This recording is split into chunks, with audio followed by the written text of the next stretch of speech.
Hi everybody, Austin over at Homeowners Financial. Thank you again for subscribing to our YouTube channel. My intent of this is to give you more information so you are an educated buyer, you're an educated borrower, you know what's going on in the market.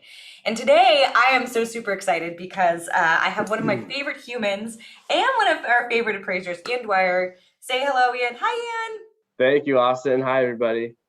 So Ian is kind enough to sit in the hot seat because we get all these questions about appraisals. Like, how do you do it? It's this weird, like math, like what's behind the curtain. So I've got about 3 questions I want to ask you today, Ian. Just go over some feedback we've had from clients. As you know, we've been talking about appraisals recently. So I think the first one I'm going to ask is hopefully the easiest, but when you're a buyer, when you're doing a refinance, or if you're a seller, like how should you really prepare your property for an appraisal, right? Like what looks good? Are there things that we need to worry about?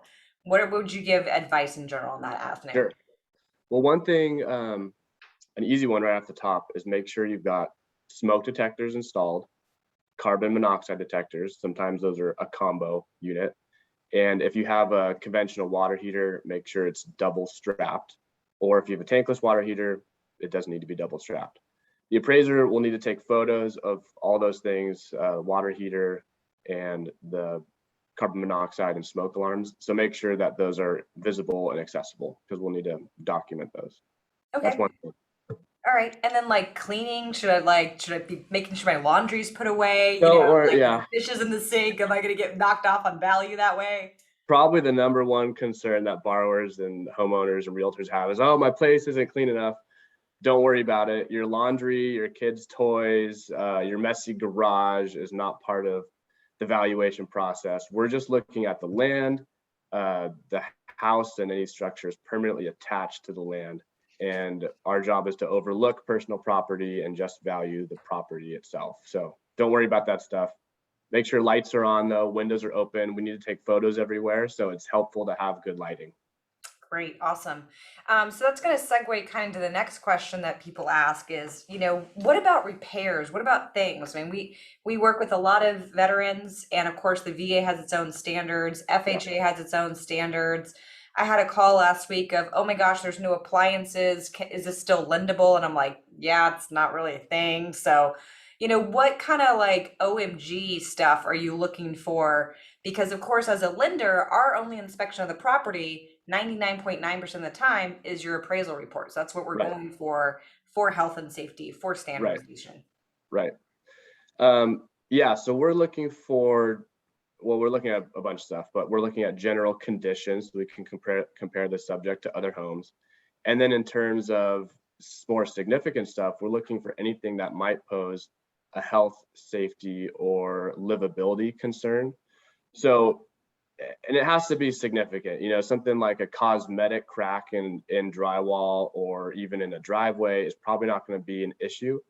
But if something is apparent in terms of like maybe a foundation problem, really sloping floors or a crack in the perimeter foundation wall, or something that might look like it poses a health or safety problem, like exposed electrical wiring, um, a broken gas line, smell of gas, something like that, we'll probably have to report that in the appraisal and advise that the lender get additional inspection by someone qualified in those areas. So it'd have to be something pretty severe.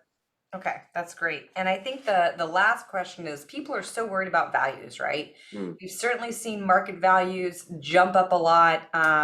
You did my personal property when we bought it, right? So yeah. you're like, oh God, this is what you guys are paying for this thing, right? So and we've certainly talked about how to support this in the market. So I Mm-hmm. guess it's not just how do you support it, but what happens if the appraisal comes in low, right? Like, let's say Yeah. that they're going to buy it for $1 million, it comes in at 900.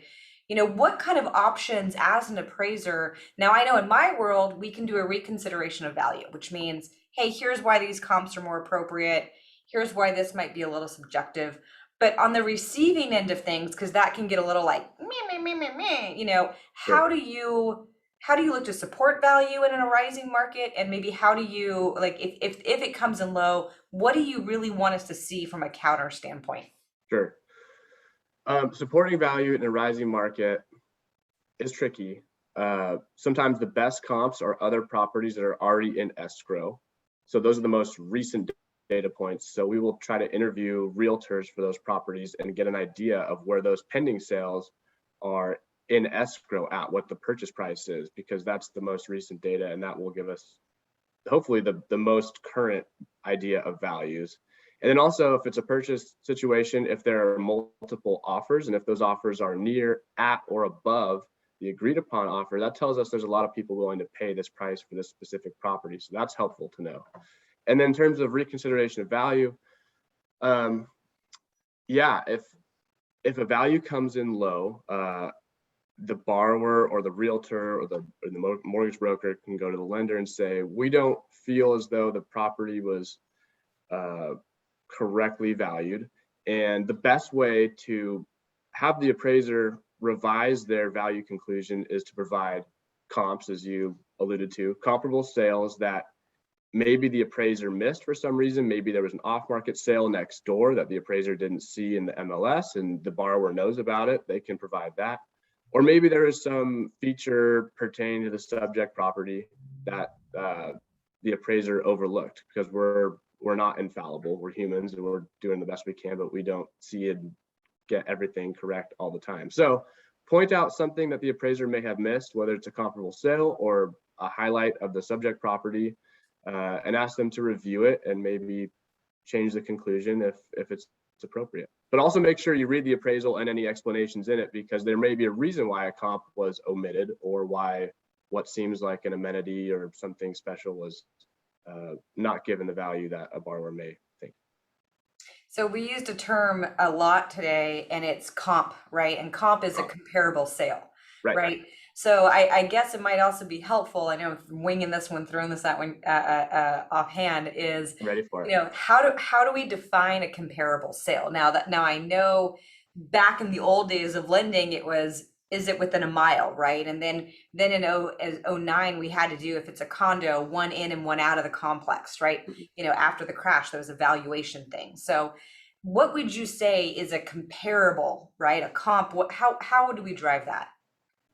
Well, a comparable would be a property that a buyer would compare to the subject. So if it's a condo, 2 bedrooms, 1,000 square feet in Goleta, ideally our comparables are similar number of bedrooms, similar square footage, similar city.